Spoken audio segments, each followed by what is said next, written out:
Hello friends, welcome back to my YouTube channel Noor multi classes. Myself Wais Mohammad. जैसा कि आप सभी को पता है कि मैंने इसके पिछले लेक्चर में मैंने बीपीटी थ्योरम और बीपीटी का जो कन्वर्स थ्योरम होता है उस चीज़ों को पढ़ाया हुआ था। अगर आप उन सारी चीज़ों को नहीं देखे होंगे तो इस वीडियो के आप डिस्क्रिप्शन बॉक्स में जाइएगा, वहां पे उसका लिंक दिया रहेगा। आप उस लिंक को क्लिक करके उन चीज़ों को देख सकते हैं और वो बहुत आपके इम्पोर्टेंट थ्योरम है जो कि एग्जाम में 100% आएंगे ही आएंगे। फिर आज के इस वीडियो में आज मैं वैसा ही कुछ इम्पोर्टेंट थ्योरम लेकर आया हूँ आपके सामने। तो आप प्लीज वीडियो को बिना स्किप किए हुए एक एक स्टेप को देखनी है, क्योंकि आज का भी जो थ्योरम है वो बहुत इंपॉर्टेंट होने वाला है और ये भी 5 मार्क्स फिक्स्ड थ्योरम है। मैंने आपको बता दिया था कि कौन कौन से थ्योरम आपके एग्जाम के लिए इम्पोर्टेंट है और कौन नहीं है। उसका भी मैं लिंक इसी वीडियो के डिस्क्रिप्शन बॉक्स में दे दूंगा कि कौन कौन से थ्योरम इंपॉर्टेंट है। उन्हीं सभी चीजों उन्हीं थ्योरम को तैयारी करना है और थ्योरम 5 नंबर है कि जो आपके फिक्स्ड आएंगे ही आएंगे, ठीक ना। तो ज्यादा देर ना करते हो हम अपने वीडियो को करते हैं स्टार्ट।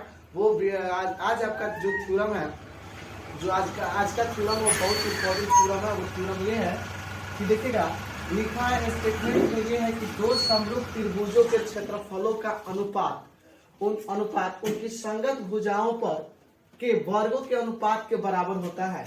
मतलब बहुत ही इंपॉर्टेंट ये थ्योरम है। एक एक स्टेप को देखना है, क्योंकि ये जो थ्योरम है हो सकता है एग्जाम में आ जाए क्वेश्चन, तो आप इसे चूके ना बीट ना कर पाए और आप इसे बना कर आ जाए। चलिए मैं स्टार्ट करता हूँ।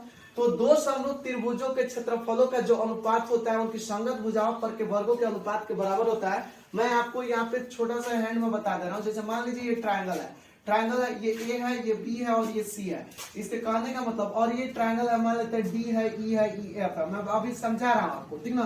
तो मान लेते हैं एरिया ऑफ ट्रायंगल एबीसी अब बट्टा में area of triangle DEF, area of triangle DF कर रहा है ना कि दो समरूप त्रिभुजों के क्षेत्रफलों का अनुपात, इन एरियाज का जो रेशियो होता है, एरिया ऑफ एबीसी बटा एरिया ऑफ ट्रायंगल डीएफ, ये रेशियो हो गया।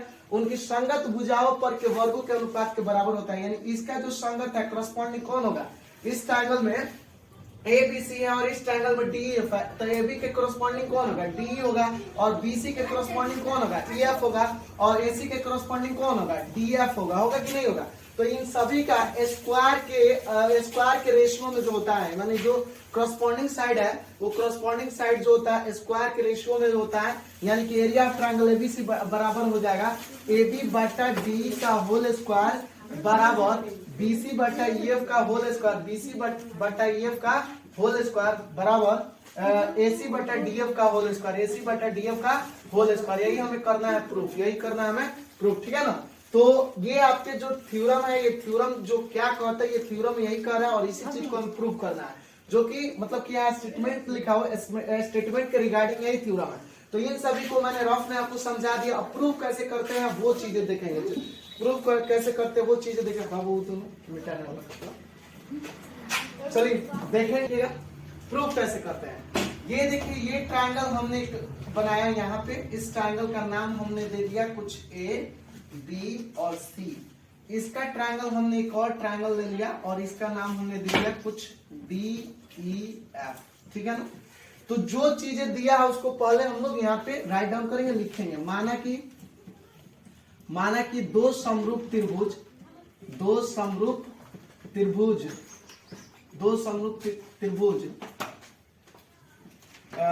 ट्रायंगल एबीसी और ट्रायंगल डीईएफ है। तो हमें सिद्ध करना है कि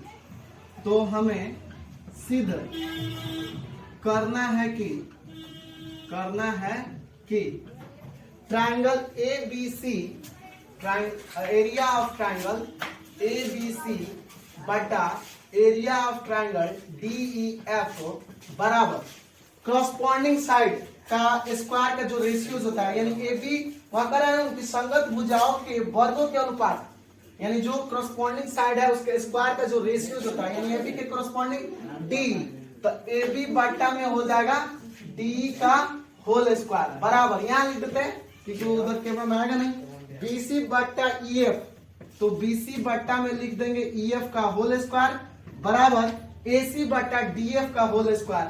यही हमें प्रूफ करना है AC बटा DF का होल स्क्वायर, ये इन सारी चीजों को हम प्रूव करेंगे। इसके करस्पॉन्डिंग ये और इसके करस्पॉन्डिंग हो जाएगा ये, ठीक है ना, इसके करस्पॉन्डिंग ये है। तो सबसे पहले हम लोग क्या करते हैं, यहाँ पे एक बनावट लेते हैं जिसको हम स्ट्रक्चर कहते हैं, यानी A से यहाँ पे लिखते हैं A से AM इज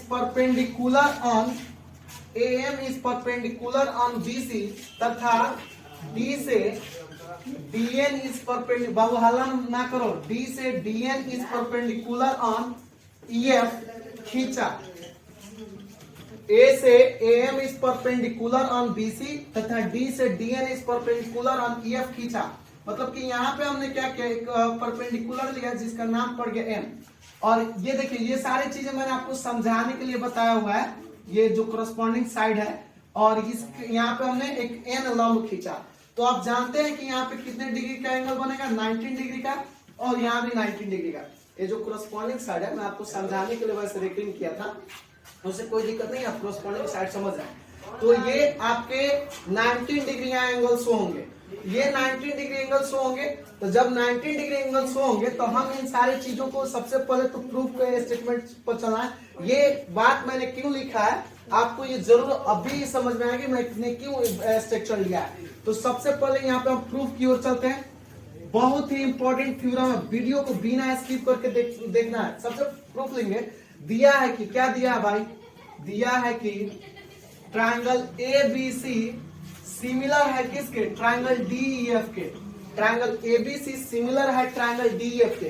तो आप जानते हैं कि दो समरूप त्रिभुजों के संगत भाग क्या होते हैं, करस्पॉन्डिंग साइड बराबर होते हैं। तो जब करस्पॉन्डिंग साइड बराबर होते हैं इसका मतलब ये होगा कि एंगल भी बराबर हो सकते हैं या फिर साइड भी बराबर हो सकते हैं, जिसको हम CPCT कहा जाता है, corresponding parts of conjugate triangle, ठीक ना। तो CPCT के रिगार्डिंग, जैसे कि जब दो ट्रायंगल सिमिलर होते हैं तो CPCT के रिगार्डिंग इसीलिए हम लिख देते हैं, हम डायरेक्टली यहाँ लिख देते हैं। इसीलिए क्या होगा, AB बटा DE हो जाएगा, यहाँ जो चीजें होगा उसको लिखते हैं, AB बटा हो जाएगा आपका DE हो जाएगा, माने करस्पॉन्डिंग साइड बराबर होते हैं। या आपको लिख ही देते हैं, आपको भी समझ में आ जाएगा यहाँ पे। चूंकि हम जानते हैं कि दो समरूप त्रिभुजों के त्रिभुज देखे एस कर दिए तो समझ त्रिभुजों के संगत भाग क्या होते हैं, संगत भाग बराबर होते हैं, संगत भाग बराबर होते हैं। बबुआ रहा है ना, बराबर होते हैं, अरे ना क्यों नहीं आ रहा है ना। दो समरूप त्रिभुजों के संगत भाग क्या होते हैं, बराबर होते हैं। ये आप जानते हैं, जब दो ट्रायंगल सिमिलर हो तो CPCT रूल से ये बराबर होते हैं। यहाँ मैं इस चीज को इरेज कर रहा हूँ ताकि आगे समझा सकूं, ठीक ना। आप इस चीजों को स्क्रीनशॉट ले सकते हैं, ठीक ना, या फिर वीडियो पॉज करके इसे आप देख सकते हैं। तो समरूप होते हैं। यहाँ के बाद अब मैं जो आप ये प्रूफ जो कर रहे हैं इसको आप एकदम याद रखना कि यही प्रूफ करना है, मुंह जबानी, ठीक ना, क्योंकि इन सारी चीजों को मैं मिटा रहा हूँ, ठीक है ना। अब देखिएगा, तो जब यह बराबर होते हैं तो क्या हो जाएगा बताइए। जब यह बराबर होते हैं समरूप त्रिभुज तो क्या होगा, AB बटा किसके होगा, AB बटा किसके होगा, DE के होगा, AB बटा किसके होगा, DE के होगा, BC बटा किसका होगा, EF का होगा, और AC बटा किसका होगा, DF का होगा। ये तो भुजा हो गया, ये क्या होगा, भुजा हो गया।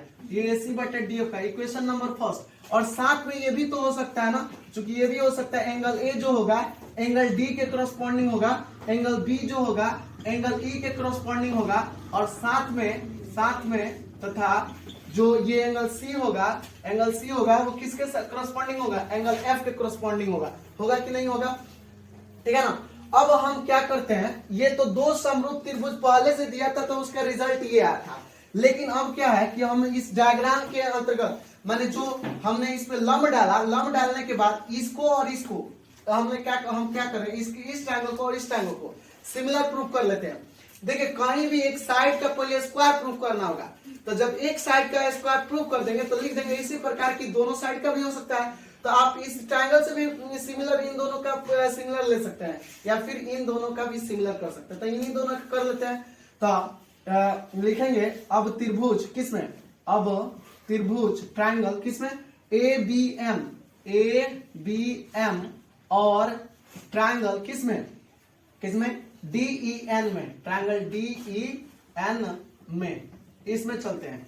तो इसमें जब चलेंगे तो क्या मतलब कि क्या चीजें दिया है जो इसमें भी है और इसमें भी है, कॉमन क्या चीजें हैं उन चीजों को लिखेंगे। सबसे पहले एंगल जो बी है वो किसके बराबर है, एंगल ई के बराबर है।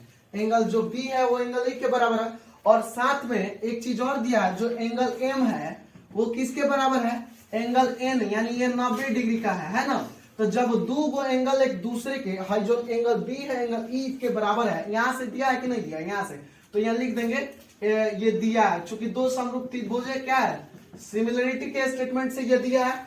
और एंगल एम जो एंगल एन बराबर 90 डिग्री दिया है। तो जब दो गो एंगल मिलता है तो आप पढ़े हुए डबल ए, यानी एंगल एंगल सिमिलरिटी से ये दोनों ट्रायंगल क्या हो जाएंगे, सिमिलर हो जाएंगे। यानी अतः ए समरूपता से, ए समरूपता से क्या हो जाएगा, triangle A B M similar triangle DEN, ये दोनों ट्रायंगल सिमिलर हो गए।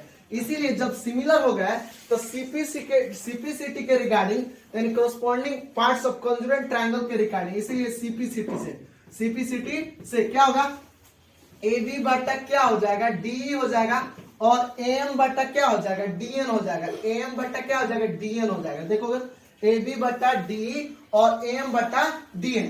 अब BM बटा EN के भी होगा, लेकिन इस चीज को हम नेगलेक्ट कर रहे हैं। क्यों नेगलेक्ट कर रहे हैं, क्योंकि हमें प्रूफ स्टेटमेंट की ओर चलना है। तो यहां तक इस चीजों को रखना है, और इसको हमने मान लिया इक्वेशन नंबर 2। इक्वेशन 2 मान लीजिए, या इक्वेशन ना भी मानिएगा तो चलेगा, ठीक है ना। इक्वेशन आप उसको 1 माने हैं, इसको ना भी इक्वेशन 2 मानिएगा चलेगा। इस नीचे को हम इरेज करना, ध्यान से देखिएगा। अब चूंकि ये AB बटा D और AM बटा DN का, लेकिन पहले से चूंकि AB बटा जो DE है वो किसके बराबर है छोटू, AB बटा DE किसके बराबर है, BC बटा EF का। वो हल्ला मत करो, BC बटा EF का है ना, BC बटा EF का। AB बटा DE जो है पहले से BC बटा EF का है। इसका देखो LHS और इसका LHS क्या है, बराबर है, तो RHS क्या होगा, बराबर होगा। तो जब RHS बराबर होगा तो AM बटा जो DN का वैल्यू होगा, AM बटा जो DN का वैल्यू होगा वो किसके बराबर हो जाएगा, BC बटा EF के वैल्यू के बराबर हो जाएगा। BC बटा EF का वैल्यू के बराबर हो जाएगा। इसको हमने मान लिया इक्वेशन नंबर 2, उसको इक्वेशन फर्स्ट और इसको इक्वेशन नंबर सेकंड। अब मैं चल रहा हूं यहां से आगे की ओर, अब प्रूफ कर रहे हैं कि ये इक्वेशन 2 हो गया और ये इक्वेशन फर्स्ट हो गया। इन चीजों को आप राइट डाउन कर लीजिए या फिर स्क्रीनशॉट ले लीजिएगा। फिर आगे इस चीजों को इरेज करके मैं बता रहा हूं, ध्यान से देखिएगा। ये चीजें, ये रिजल्ट तो याद रखना ही याद रखना। अब क्या करते हैं, चूंकि अब इसका एरिया निकालते हैं, एरिया ऑफ ट्रायंगल ABC, अब बट्टा में लिखते हैं एरिया ऑफ ट्रायंगल DEF बराबर, इसका क्या होता है 1/2 बेस इंटू हाइट। तो 1/2 आधार इसमें कितना BC है, ABC में आधार इसका जो है BC है, और हाइट कितनी है, AM है, हाइट कितनी है, AM है। फिर इसमें आइए 1/2 आधार कितनी है, EF है, आधार EF है, और ऊंचाई कितनी है, DN है, ऊंचाई कितनी है, DN है। 1/2 से 1/2 कैंसिल आउट हो जाएगा। यहाँ पे बचेगा एरिया ऑफ ट्रायंगल ABC, अब बट्टा में बचेगा एरिया ऑफ ट्रायंगल DEF बराबर, यहाँ पे हो जाएगा BC बटा EF इंटू में होगा AM बटा DN, और याद रखो AM बटा DN का मान BC बटा EF आया हुआ है। अब यहाँ पे लिख देंगे समीकरण 2 से, इक्वेशन नंबर 2 से AM बटा DN का मान रखने पर, AM बटा DN का मान रखने पर देखो, तो जब AM बटा DN का वैल्यूज यहाँ पे रखेंगे, अब इस चीज को लिख देते हैं, अभी आपको समझ में आ जाएगा। एरिया ऑफ ट्रायंगल ये होगा ABC, अब बट्टा में यहाँ लिख देंगे एरिया ऑफ ट्रायंगल DEF बराबर BC बटा EF है, तो BC बटा EF आने देंगे, ठीक है ना। और ये AM बटा DN है, तो AM बटा DN का वैल्यू BC बटा EF है, तो यहाँ लिख देंगे BC बटा EF, वो हटा कर रख दिए। अब इस चीज को मिटा रहे हैं, ध्यान से देखिएगा। तो ये कितना हो जाएगा, एरिया ऑफ ट्रायंगल ABC बटा एरिया ऑफ ट्रायंगल DEF, बराबर BC बटा EF का होल स्क्वायर हो गया कि नहीं हो गया, BC बटा EF का होल स्क्वायर हो गया। सेम उसी तरह अगर आप इस चीजों को प्रूव कर दीजिएगा, इन चीजों को, ये दो सिमिलरिटी को वहां से लीजिएगा तो ये मिलेगा AC बटा DF का होल स्क्वायर। इसी तरीके से पूरा आप लीजिएगा तो ये BC बटा EF का भी मिल जाएगा। इस तरीके जैसे हमने इस चीजों को प्रूव किया, ये वाला लेकर, तो किस तरह आ गया, AB जो आ गया BC बटा EF का होल स्क्वायर आ गया कि नहीं आ गया। सेम उसी तरह जैसे हम लोग नीचे प्रूव कर दीजिए, कर दिया। अब ये वाला को लेंगे तो एक और साइड मिल जाएगा। मतलब इसी तरह अब हम लोग क्या करेंगे कि जब एक नीचे बेस प्रूफ कर दिए तो लिख देंगे इसी प्रकार यानी 3 गो खाड़ा पाई लिख देंगे और एक वाई, इसको इसी प्रकार का साइन कहा जाता है। इसी प्रकार हम प्रूफ कर सकते हैं, इसी प्रकार हम सिद्ध कर सकते हैं कि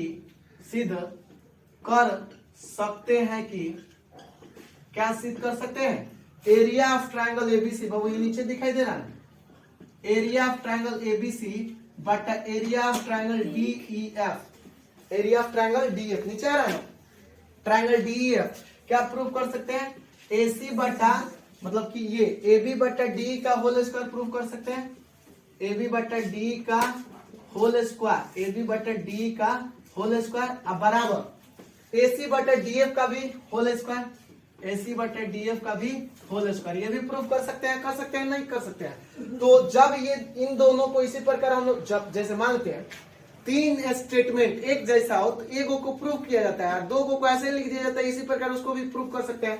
नहीं तो फिर इतना बात लंबा लिखोगे तो बहुत लंबा हो जाएगा थ्योरम, ठीक ना। तो लिखा जाता है इसी प्रकार उसे भी प्रूव किया जा सकता है। It means now look at that बच्चों, यहाँ पे देखेंगे इट मीन्स ये कितना हो जाएगा, इट मीन्स इसीलिए लिखा जा सकता है एरिया ऑफ ट्रायंगल एबीसी, आप बट्टा में लिख देंगे एरिया ऑफ ट्रायंगल डीईएफ बराबर में क्या होगा, AB बटा डी का होल स्क्वायर, AB बटा डी का होल स्क्वायर, BC बटा EF का होल स्क्वायर, और ये हो जाएगा AC बटा DF का होल स्क्वायर, और ये हो जाएगा हम लोग का कहीं दिक्कत। इस तरह से हम लोग इस थ्योरम को प्रूव करते हैं। बहुत इंपॉर्टेंट थ्योरम है, ये 5 नंबर फिक्स थ्योरम है। आप इन चीजों को एकदम से इसको प्रैक्टिस करके जानी है, क्योंकि अगर ये थ्योरम आ गया तो आप इसको प्रैक्टिस यदि किए हो तो 5 नंबर आप पा सकते हैं। तो इस थ्योरम का एकदम तैयारी करके जाना। जो भी थ्योरम मैंने पहले से पढ़ा हुआ उसका जो लिंक होता है इसी वीडियो के डिस्क्रिप्शन बॉक्स में दे दूंगा, आप वहां पे जाके देख सकते हैं। शुरुआत के लिए इतना ही।